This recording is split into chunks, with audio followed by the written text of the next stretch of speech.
What were some of your experiences when you first arrived? Was it a shock for you? Was it different than you were expecting? Yeah, it felt like a different planet. When I got here, I had zero interest in talking to anyone who was a foreigner. I avoided it completely. So I threw myself into a completely Vietnamese environment because that's what I desired. I'm on the street and I'm seeing raw pork on a piece of cardboard in the sun. And I'm like, oh, what? You can't do that, but that's what they do. At what point in the 6 years do you not feel like a fish out of water anymore? I always feel like a fish out of water, always. I'm always a foreigner here. I'll never not be a foreigner here. But I like the fish out of water. I like that. I like that feeling. So for everything, all that stuff is exciting to me. How does that balance work now that you guys are raising kids in Vietnam? What's the split between American culture and Vietnamese culture at home? Yeah, that's a good question.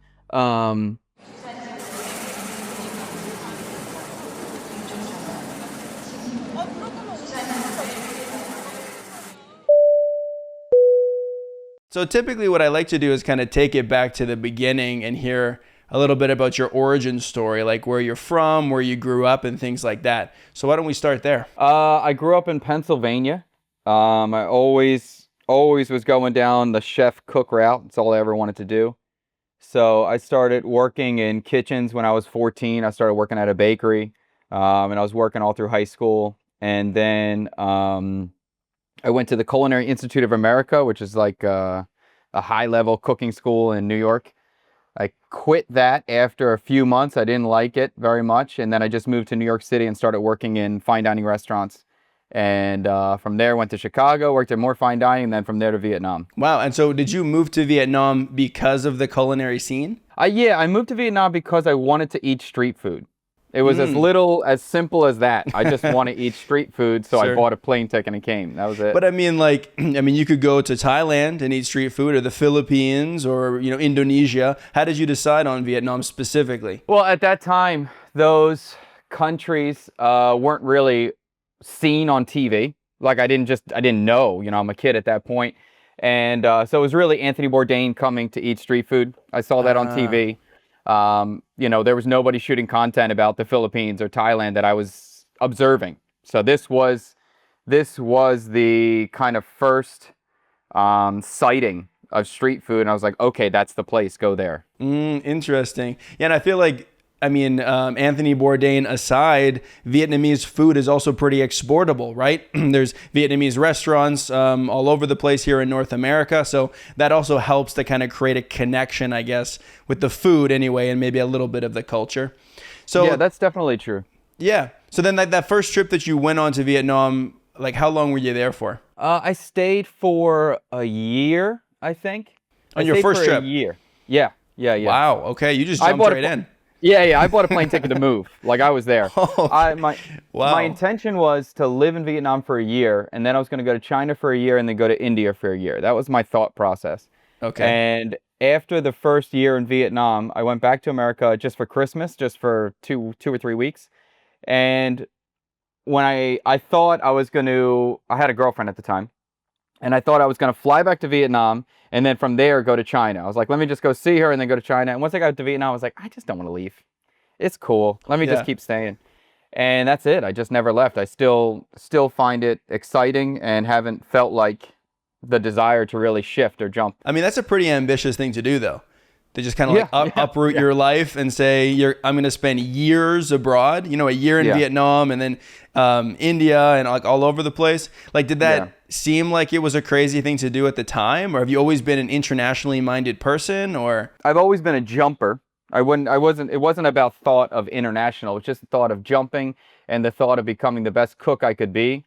Because I had the impression and the reality that the more techniques you learn, the more comfortable you are with different ingredients, the better you are. So I thought I would go to these different places and kind of think of them as almost like culinary school. It was like professional development, basically. Yeah. Yeah. You were going to pad your resume, your portfolio, learn about other ingredients. I mean, I wouldn't say resume. It was just my skill set. I just and it wasn't even. it wasn't like the desire to build my professional portfolio. It was just the excitement of learning more than anything else. Interesting. Yeah, that's kind of a unique way to come at it. You know, like we all travel for different reasons. One of my reasons is languages. I love languages. And so going to a country where they speak a different language is exciting to me. But of course, there's all different ways you can come at that. And culinary is one that I never really thought about, you know, because I'm not good at cooking. I'm not in that world at all.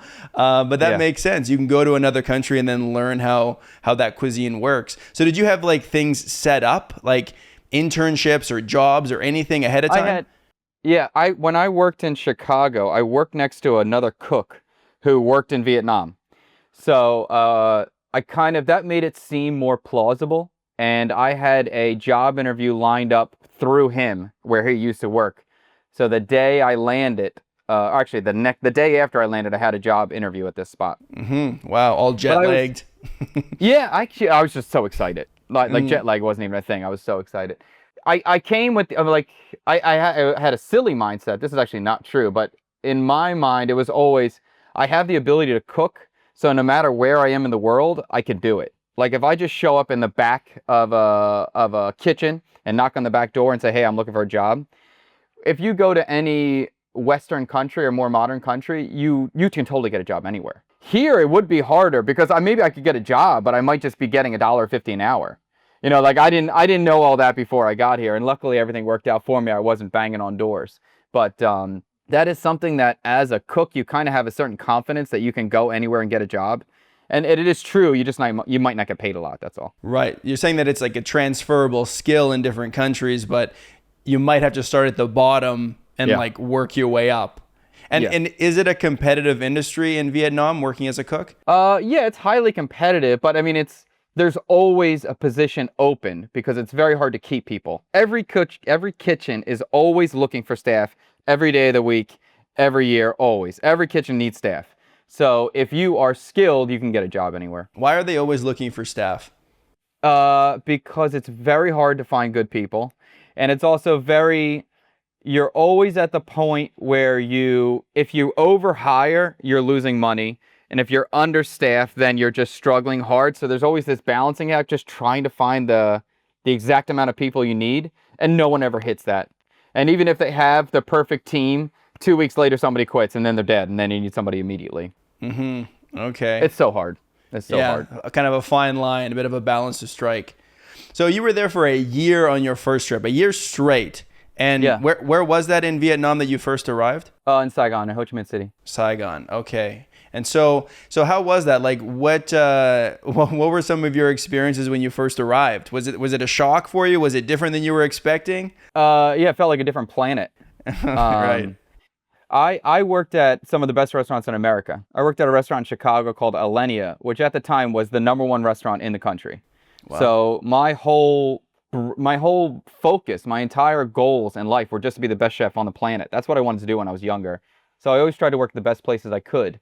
And I went from that restaurant where it really is as good as you can get, really. And like every night we're cleaning for 3 hours after the shift just to have the kitchen spotless, to then coming to, I'm on the street and I'm seeing raw pork on a piece of cardboard in the sun. And I'm like, oh, what?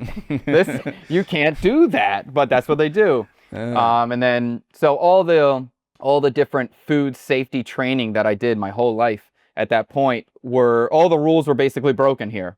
And that was just so shocking for me to see. And then to eventually come to realize that a lot of it's just okay. Like, it's okay. I don't want to eat raw pork that's been sitting in the sun for 24 hours, but sitting in the sun for 2 or 3 hours, it's okay. It's no problem. Right. You have to be a little bit more flexible. Yeah.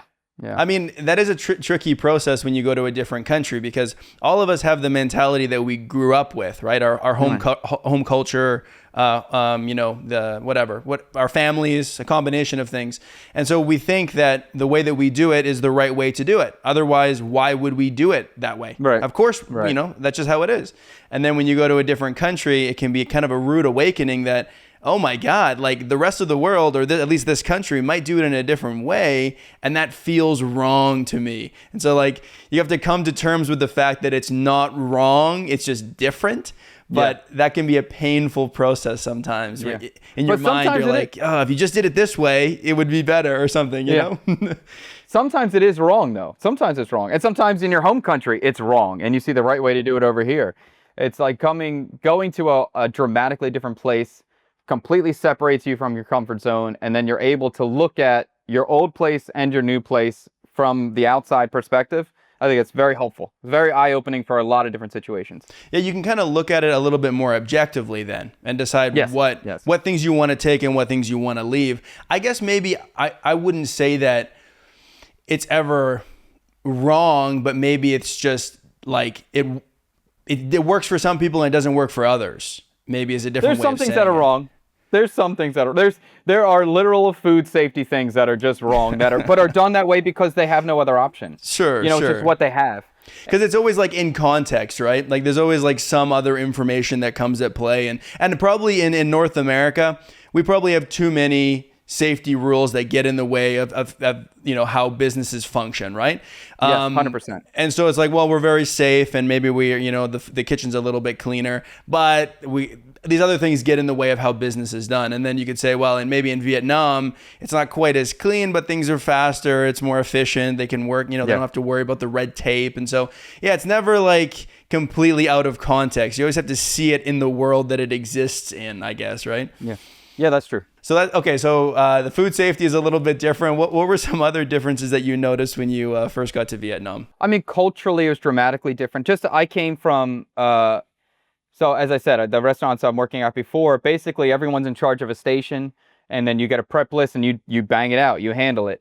But in Vietnam, I came in as the chef of this new kitchen, and I tried to do it the way that I've always done it, or the team works the way the team works, and that did not work at all. The staff at that restaurant, if I tried to assign individual tasks to everybody, it just didn't work. So eventually I fought this, it takes a long time to accept the reality, but they just worked better as a group. So it worked better if there was 3 or 4 people that tackled one project and then they all moved over to the next project, as opposed to splitting everything up individually. And that's just this like individual westernized culture to the more group-centered Asian culture. And that's shocking.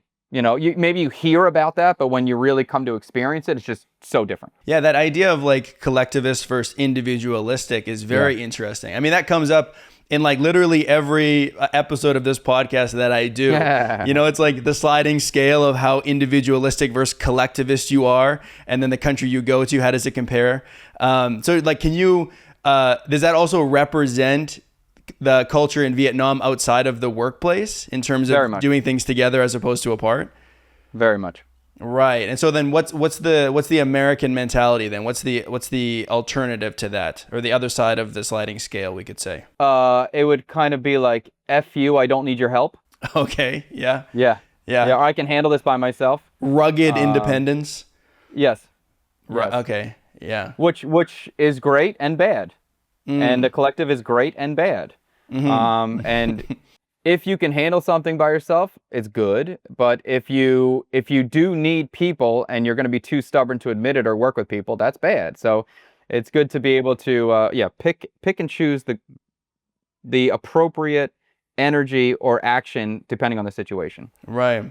I mean, it sounds like you kind of jumped into the deep end a little bit. Oh yeah, hardcore. Because like when you work a job in a different country, I mean, you're exposed to all different levels of society, right? Now you got a boss, you got coworkers, you got a schedule to follow, and there's all kinds of social norms that come with that too. Like, because a lot of people will go to another country, have a cultural exchange, but they're just like living in an Airbnb. So their exchange is just like going out and buying food at the grocery store, like going to a street market, not clocking into a 9-to-5 job from the second day that you arrive, doing a job interview, all of that kind of stuff. I mean, that sounds like a little bit overwhelming. Was it? Yes, it was extremely difficult.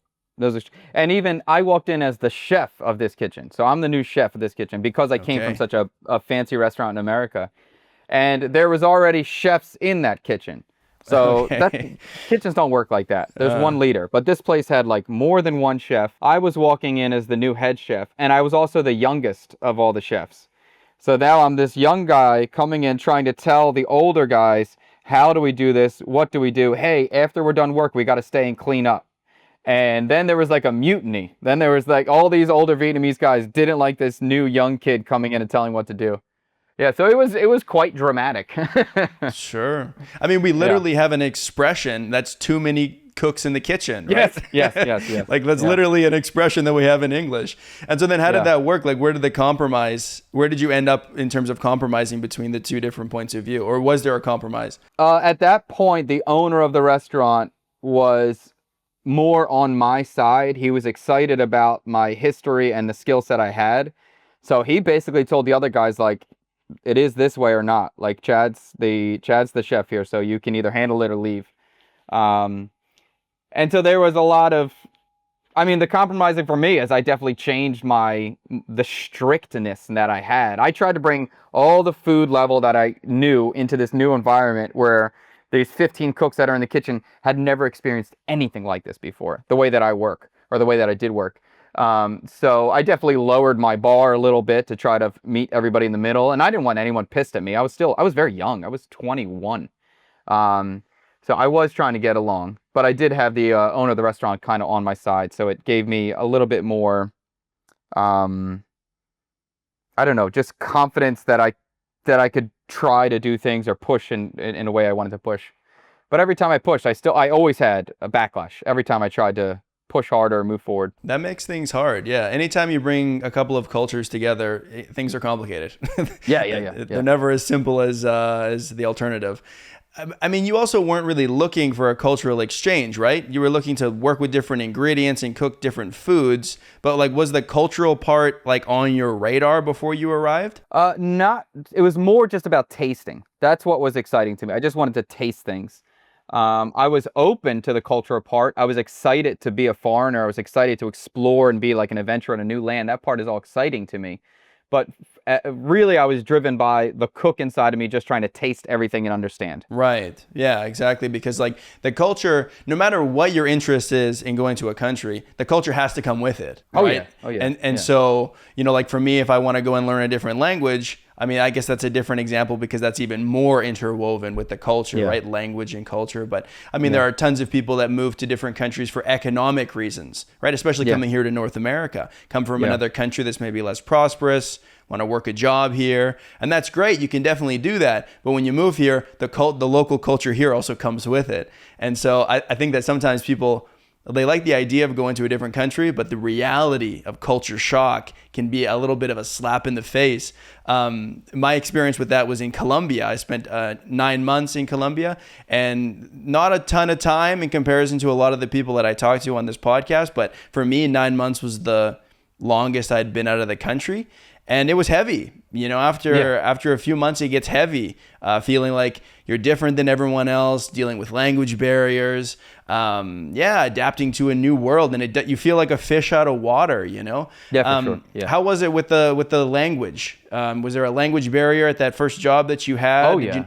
Oh, yeah. Yeah, there's dramatic language barrier. Like Vietnamese is a very difficult language, so far removed from English. Yeah, it was dramatically different. But I liked the fish out of water. I like that. I like that feeling. So for everything, all that stuff is exciting to me. All that's exciting. And luckily, Vietnamese people are incredibly friendly. So if they weren't friendly, it would have changed. I probably wouldn't stay. I'd be gone. But here, as long as you have good energy, typically the locals will just enjoy you as long as you're smiling. And then if you put any effort in to try to communicate or try to just be nice, they're really appreciative of that. So they make it easy for a foreigner or a traveler to come through. As long as you bring good energy with you, they will mirror it right back to you tenfold. Yeah, that does help a lot. That was something very much. That was an experience that I had in the Philippines as well. The Philippines is another country that's known for very friendly people, very helpful people. And I did feel like if I was uncomfortable, I could just kind of put my head down and just live in my own world, and people they don't interact with you. But the second that you kind of like open yourself up and you kind of start taking some risks yourself, start striking up some conversations, being a little vulnerable with people, like you said, they just give it right back to you, right? And then you're off to the races. And it's nice. Sometimes I feel bad for people that come to Canada because I don't feel like people are necessarily embraced in that way. I don't think that people are abrasive, but they're not curious. People don't care if you're from another country and you come to Canada. It's such a diverse country. It's not an unusual thing. It's not a novelty for anybody. But when I'm in places like a lot of countries in Southeast Asia, it does sometimes feel like it's a bit of a novelty, and people are like interested in learning about your story and the country that you're from and that kind of stuff. And so sometimes I wish we had a little bit more of that here in the West. So how long have you been in Vietnam now? The first time I was here for right around 6 years, and then I went back to America for 10, and now I've been back this time for about 3. I think 3 now. It's almost 9 years total. 9 years in total. That's a really long time. Yeah. So when you went back to the States, were you just back in the U.S., or did you also go back to Vietnam every once in a while? No, we were in America for the whole time. I opened a restaurant in America, so I did one little trip back here. I bought some ingredients and pots and pans and stuff, and then I brought them back. But that was a short trip. Wow. Okay. So when you went back for the second time, I guess right now your current time in Vietnam, did you kind of feel like you had to go through some of those cultural integration processes again, or was it like coming home? It was like coming home. Yeah. But I had 3 kids with me, so I was concerned, like, how do I bring these kids back? Are they going to adapt well? What do we have to adjust for them? So for me, I felt pretty comfortable. I felt excited to be back. I mean, the city changed a lot, but it was really just adapting my family to the new place now. Right. Okay. Yeah. Because your kids had lived their whole lives in the U.S. Yeah, they were all born in America. Yeah. So there was a bit of a process for them too. Wow. So yeah, 6 years on that. The first time that you were living there, 6 years. That's a really long time. I mean, like all of the things that we're talking about of like feeling like a fish out of water. At what point in the 6 years do you not feel like a fish out of water anymore? I always feel like a fish out of water. Always. I'm always a foreigner here. I'll never not be a foreigner here. I'm becoming how would I say? I'm a fish who's learning how to swim in the school, but I still stand out. Okay. Now, and like that feeling of being different and always being a foreigner, is that something that's self-imposed? Like you feel that way about yourself, or is that a way that the society treats you and makes you feel that way? I mean, I feel that way about myself because society reflects it upon me. I stand out. Like there's no way. I definitely stand out here. And I mean, I can't become a citizen here. I mean, it's extremely difficult to do that. So just in terms of legality, that is in the law. I think it's imposed by the surroundings. Not in a negative way. It's just the reality. Is that something like in your day-to-day life living in Vietnam as a foreigner? Is that a conversation that you have to have with people all the time? Like, oh, hey, where are you from? How long have you been here? What are you doing here, etc.? Like, is it always a novelty for people? Oh, yes. Yeah. I mean, and it's just, I think a lot of locals too, maybe their English, if their English isn't great, these are the questions they know to ask.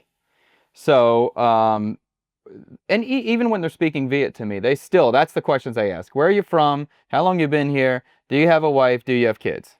That's kind of thing. What do you do? That's everybody asks that question always. And you speak Vietnamese now? I speak Vietnamese very well. I don't want to say very well. I speak Vietnamese well in any sort of food situation, any sort of restaurant situation, culinary environments. If you saw me in that moment, you would think I'm fluent. I'm not fluent outside of that situation. I think, at this point, I probably get about 50% of most conversations, and then in a food-related environment, 80 to 90% of what's going on. I mean, like that's kind of how I feel like that's the process of language learning for a lot of people, right? Where, I mean, you start off with the basics. Everyone has to share the basics, the regular phrases and greetings and whatever, and then you slowly branch out from that. And then eventually you focus on the conversations that you have most frequently. And it might be related to your interests, or it might be related to whatever, your job. And then the advanced level is broadening that understanding, filling in some of those gaps in vocabulary especially. And so when you get to the point where you have like a topic that you can discuss very well, I mean, at that point, you've got to be, pretty advanced, I think. I mean, people always say, well, you speak so well, but you put me in the wrong situation. I barely understand what's going on. So I'm reluctant to say I speak well. How did you go about learning Vietnamese to start with? When I first got here, especially when I was working in the kitchen, I would just sit at the meetings they would have meetings, and I would just sit there and listen. And it was all in Viet. And then eventually, when you just sit and listen and you don't understand anything, after 40 minutes, your brain just shuts off. Like literally, you're just gone.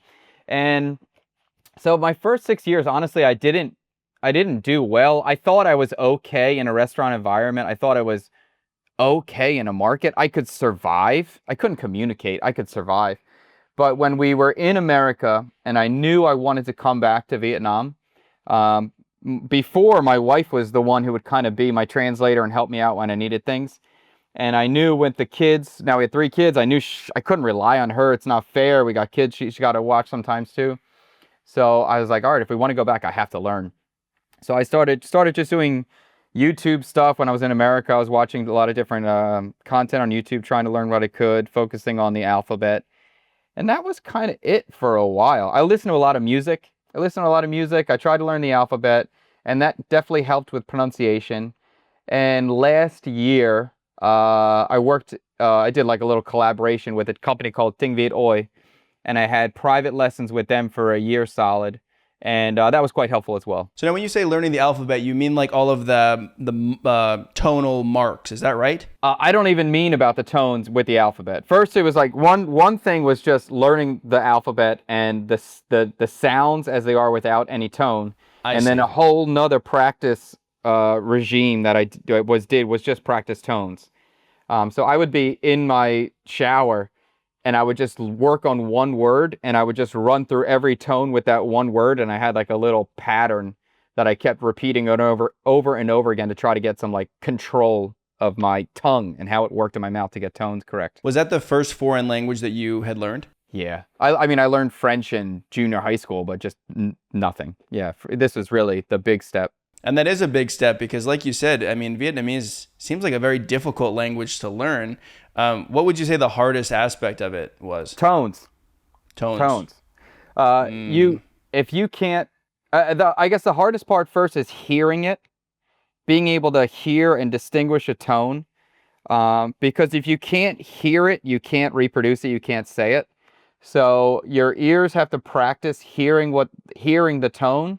And once you're able to hear it, then you have to practice your own tongue structure to produce that tone and get control over it and how you do it. Interesting. Yeah, tonal languages are such a stretch, I think, for us English speakers because they're radically different than the language that we speak, right? Yeah. I have a lot of friends that speak Mandarin and Cantonese, also tonal languages. And in isolation, when you hear these tones, I mean, Mandarin has 4 tones, I think, 5 with the flat tone. Yeah. When you hear them in isolation, it sounds like you would be able to pick them out. You know, okay, falling, rising, ma. Okay, dropping one, ma. And you go, okay, I got that. You know, I could probably figure that out. And then in a full sentence, it doesn't even sound like the same tone to me anymore. Like all together with a bunch of different words and combining tones together, suddenly I just have like no reference anymore. And I go, I don't know, what tone was that? Who knows?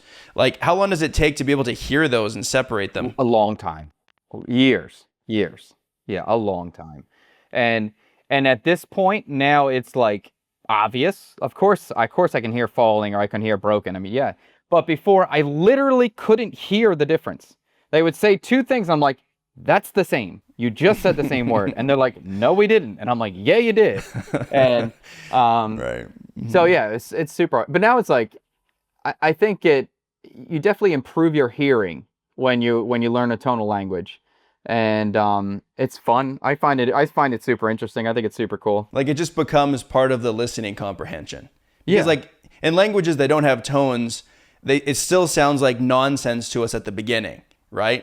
Like, learning Spanish in Colombia, a lot of people just speaking, I don't know what they're saying. It just sounds like sounds for things that I don't understand. Yeah. And then as you hear more and more, you can start to pick out things, dissect the sentences, and then they start making more and more sense. So I guess maybe the tones are in that category where just with enough reps, but just maybe more advanced, with enough reps, you start to dissect them and it doesn't sound like just one blob of information coming at you. I think the big and very interesting thing for me to realize is that in English, we use tones. We use tones all the time.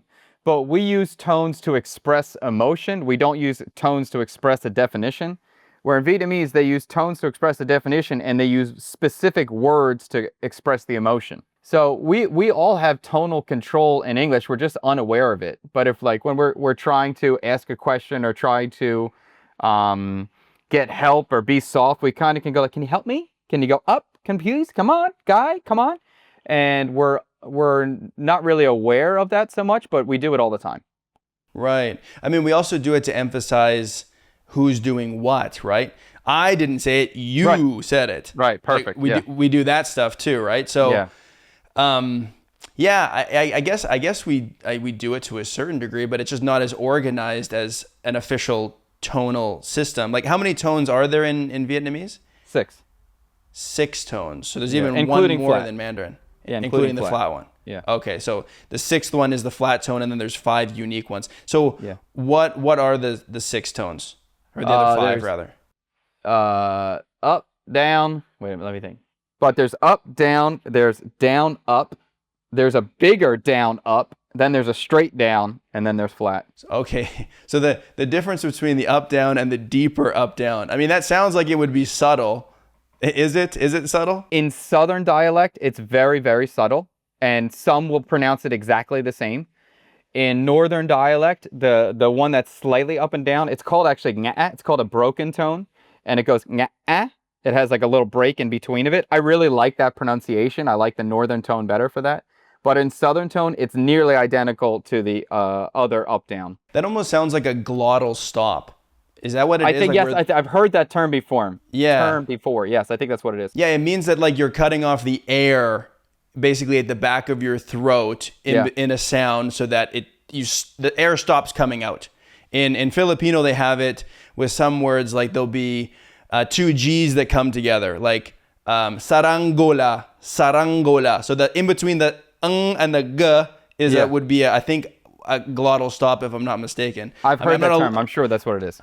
I'm not a linguist, but I think it's something like that. Yeah. So like, what's your day-to-day life like now in Vietnam? Like, do you speak more English or do you speak more Vietnamese? I definitely speak more English, definitely. But like when I'm on the street, I speak more Vietnamese, and I film content. So like I'm on the street a lot, and I'm speaking Viet on the street. I'm speaking Viet at all the restaurants.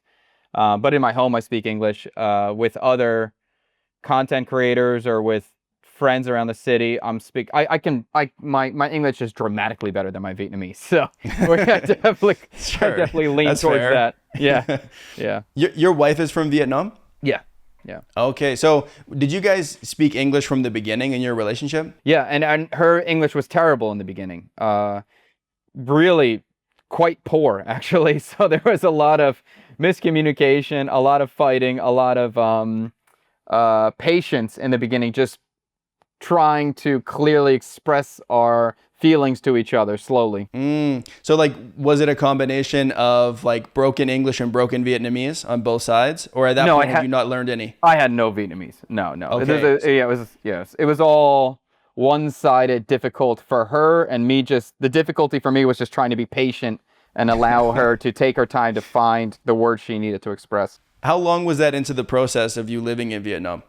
What part of it? Just the when the communication issues at the beginning, like when you had 0 Vietnamese. Yeah. Like how long had you been there? How long had you been there at that time? Well, we started dating probably like the first week I got here. We met we met day 2, and we were dating very quickly. So, I mean, for the first 3 years, it was hard. Very, very hard. Wow, and 3 years is a long time. Long time. Especially when you're living in it. So your wife has seen you through like the entire transformation. She's seen you first week, and now she's seen you essentially 9 years into living in Vietnam. That's pretty cool. Yeah, it's cool.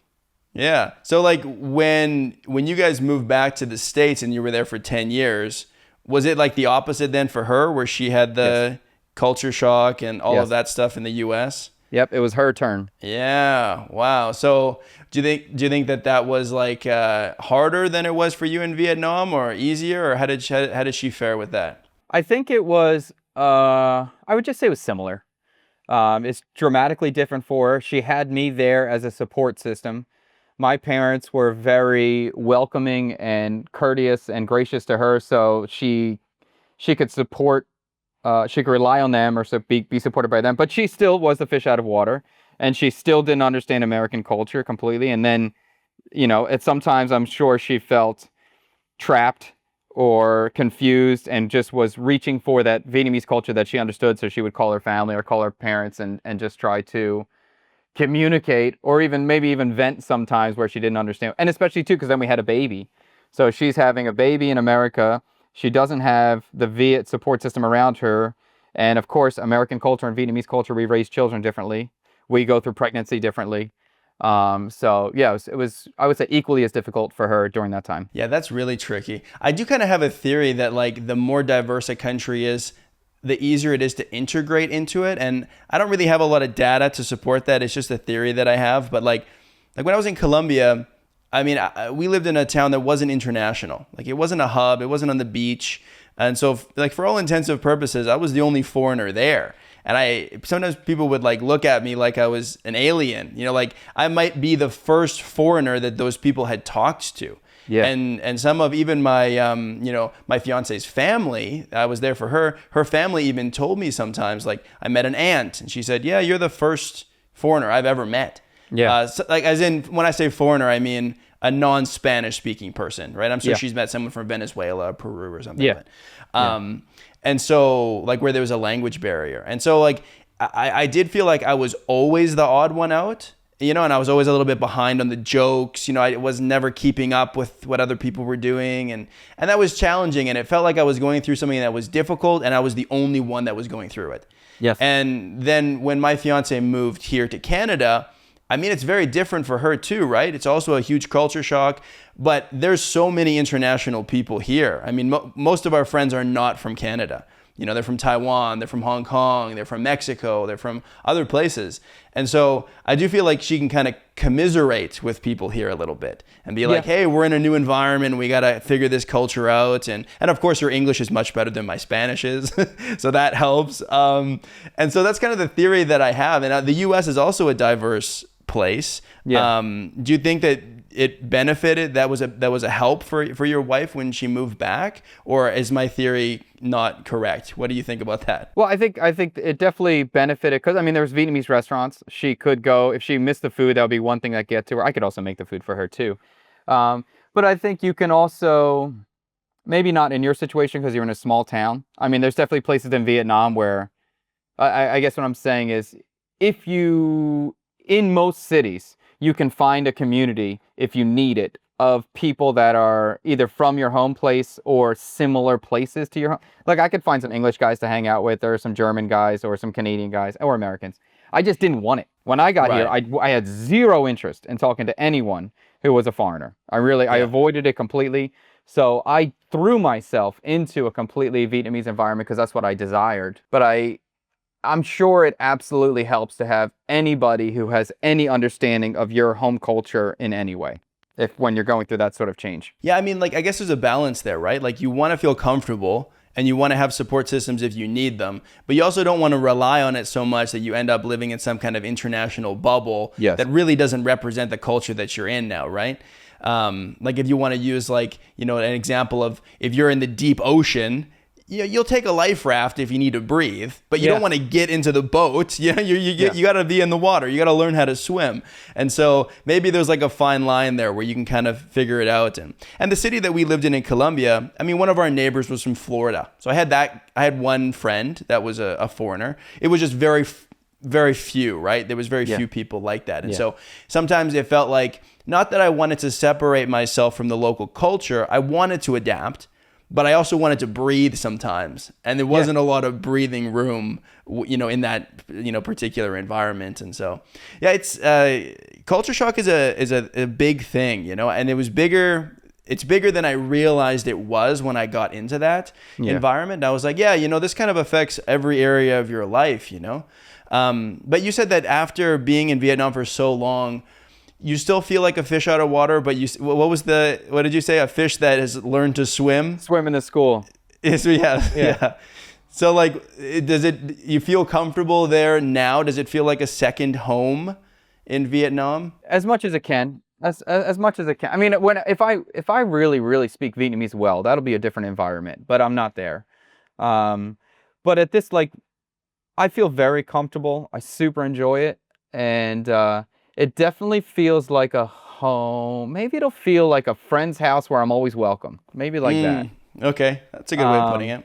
Yeah, because it's not, even though I feel like I have my apartment, I feel home here, but when I'm on the street, I don't feel truly at home, but I feel comfortable. Yeah, like you said, there's some reminders that you're a foreigner, so maybe Yeah. that is that it's a reality check of like, hey, I'm not from here, I wasn't raised here. And it's like what you're saying too, is in Saigon City, it's super international, it's super big. I mean, there's tons of foreigners here now, but if I drive 2 or 3 hours out and I'm going down some roads, there's still moments in time where I will be the first foreigner they've ever interacted with. So like those moments still exist just outside the city, and yeah, so I can be as comfortable, or as how would I phrase that?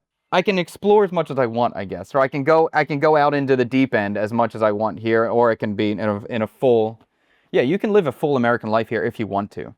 Those bubbles do exist, and you can completely have that. How does that balance work now that you guys are raising kids in Vietnam? What's the split between American culture and Vietnamese culture at home? Yeah, that's a good question. I think we're in Vietnam, so we're living Vietnamese culture. But I maybe will add some nuances to, like, in America we might do it this way, or if you don't like that part, you don't have to absorb that part. There's good things about Vietnam, there's good things about America. So we are lucky that we can choose what we like and keep what we like, and we can leave what we don't like. And then for my two oldest are boys. Their Vietnamese is not as good as my daughter, my youngest daughter. So we definitely need to have English speaking friends for them to really relate. When they hang out with the local kids, they can't completely express themselves clearly, and they don't always understand what the kids are saying. So sometimes there's communication issues on the playground or wherever they're at.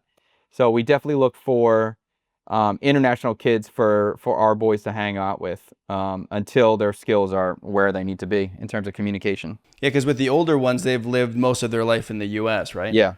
Yeah. So and did you guys did your wife only speak English with them as well when they were little? Yeah. So that was when the boys were growing up. There was pretty much only English. And now with my daughter, she spent more than half her life here. And when we first got here, we moved to the countryside, to the family house. So that was just all Viet spoken in that house. So that really helped her. I helped the boys too, but it really helped her. Yeah, I guess that makes a difference. I mean, there's some pretty important early years, right? Where if you don't get that exposure, it's a little bit of an uphill grind, as it is for you and I. Yeah. Learning languages as adults, that's the extreme where it's like you're starting from scratch. Yeah. But yeah, being in the environment, I'm sure helps with that. Let's talk about Vietnamese food. I mean, that's your specialty. Yeah, that's my wheelhouse. Yeah. That is your wheelhouse. I mean, what makes Vietnamese food unique in comparison to other Asian cuisine? I would say it's very light. It's very pure. It's very herb heavy. It's a cuisine of contrast. It has hot and cold, crunchy and soft. I mean, there's a lot of contrast going on at all times. I think that people don't necessarily think or understand that Vietnamese food is not naturally spicy, but there's always chili on the table. So it's very adaptable to every palate, that you can spice it to whatever level you prefer or none. So it's very nice and flexible in that way. But yeah, I would say it's a very bright, pure kind of cuisine. I had Phuc Map on the podcast did you? as well. Yeah. Oh, funny. That's cool. I can't remember what episode that was, but it was a few months ago that him and I spoke. And and watching his content as well. I mean, he loves he goes to different pho places, like I'm sure you do as well in your content. And what I noticed was that the broth is almost like a blank canvas.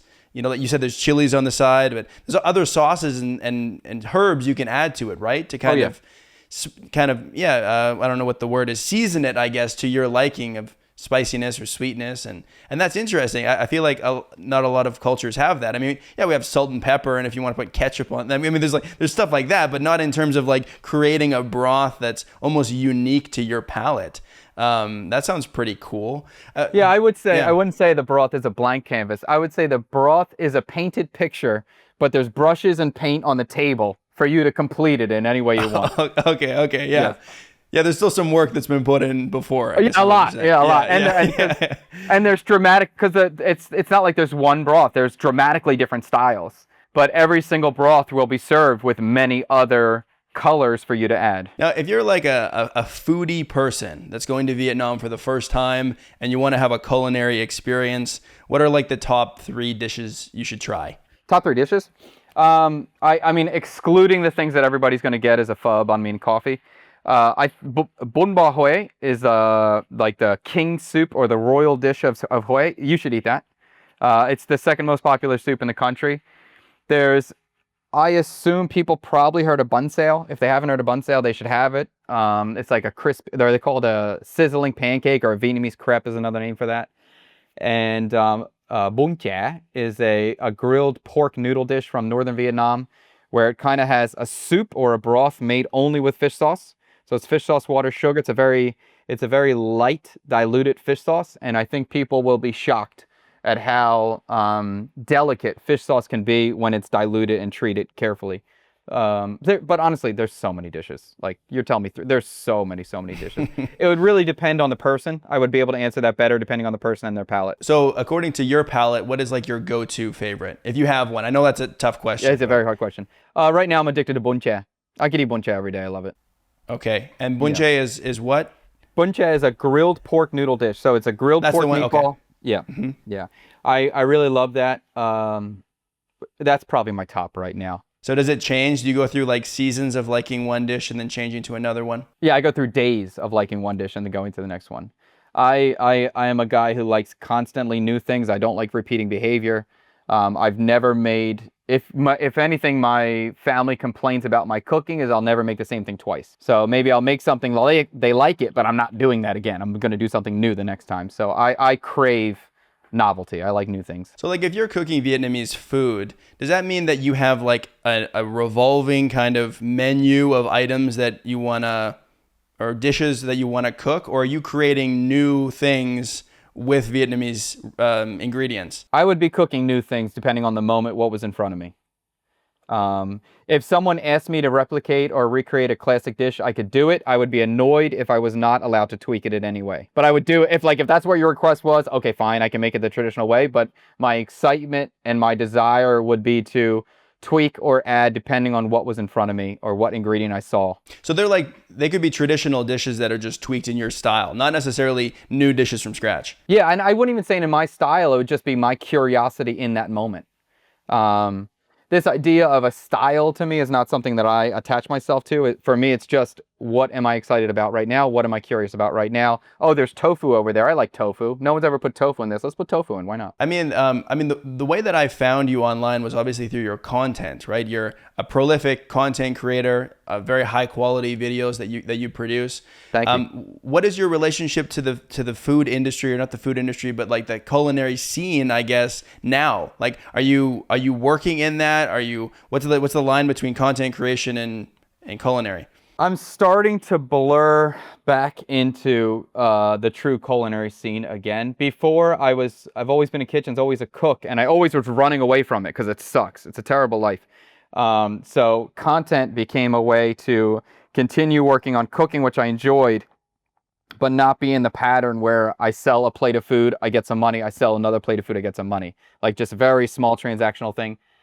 So content was the focus, and really I dropped out of all kitchens for years, and now I'm starting to get back into, I'm planning on opening a banh mi stand here, and I'm also planning, like, the direction I'm going to be going now is just lots of pop-ups. I'm just going to be doing pop-ups all over the city. I'm going to be doing real-life, in-person events, human-to-human interaction. Honestly, seeing all the AI that's coming up now, it's freaking me out, and I think the direction that we're going to go to is all just about human. I think people are going to crave humanity deeply. So I want to put my focus on creating in-person, real-life experience and events that humans get together and interact with humans. Yeah, like kind of community building more than just like looking for views, I guess. Yes. In-person community. Yeah. Yeah. I mean, even remaining within the digital space, I think that people always prefer things that are authentic, right? Yeah, Obviously, AI makes things more complicated now, but like, On YouTube, people think that they can do it. I think people watch YouTube videos and go, yeah, I could do that, and maybe they could. But the trick is to be your authentic self, right? To bring some kind of flavor of your personality that's truly who you are, so you can share it with people. The people that try to be YouTubers are the ones that I don't think are successful, because it can come across as a little bit kind of phony or whatever, right? And so as we kind of progress through AI and whatever, maybe the next evolution of that is not just an authentic creator, like you are, but also, a person that does things on the street level with others. Yeah, I mean, but I think that phony stuff works too. Like, if so? Yes. If you're truly trying to make authentic content, which people do crave, that is one style. But we can go hyper Mr. Beast, and you can have all these fake parents with their kids dropping Orbeez on the street or whatever that crap, and it's all fake. But it's upsetting that a lot of the viewers either don't recognize how fake it is or don't care.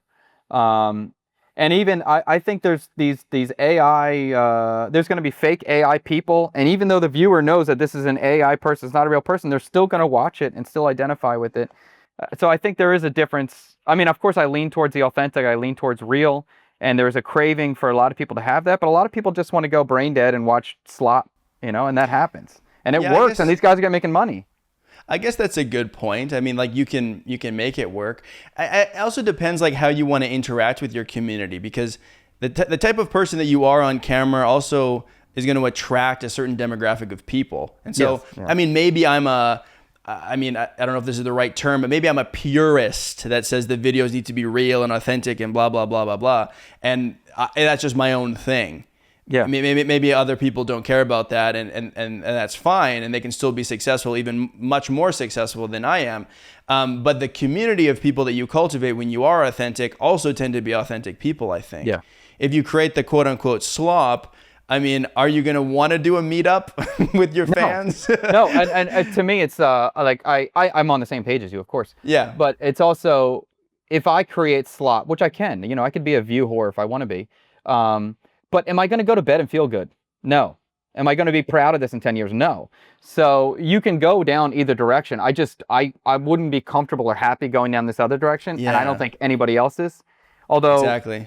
If you were super poor growing up in India or Vietnam, wherever you are, and you had a way to make money, even if you weren't proud of it, you were making money, I understand why people do it. Sure. Yeah, but if there's like some financial necessity, I suppose that makes sense. But I think for the average person, like, even outside of like how you feel about the content that you make, there's also like a logistical restraint of like, if it's not truly connected with your personality, you just won't keep doing it. Like, YouTube is one of those things. And again, like, if you have a financial necessity, okay, maybe it would be different for you.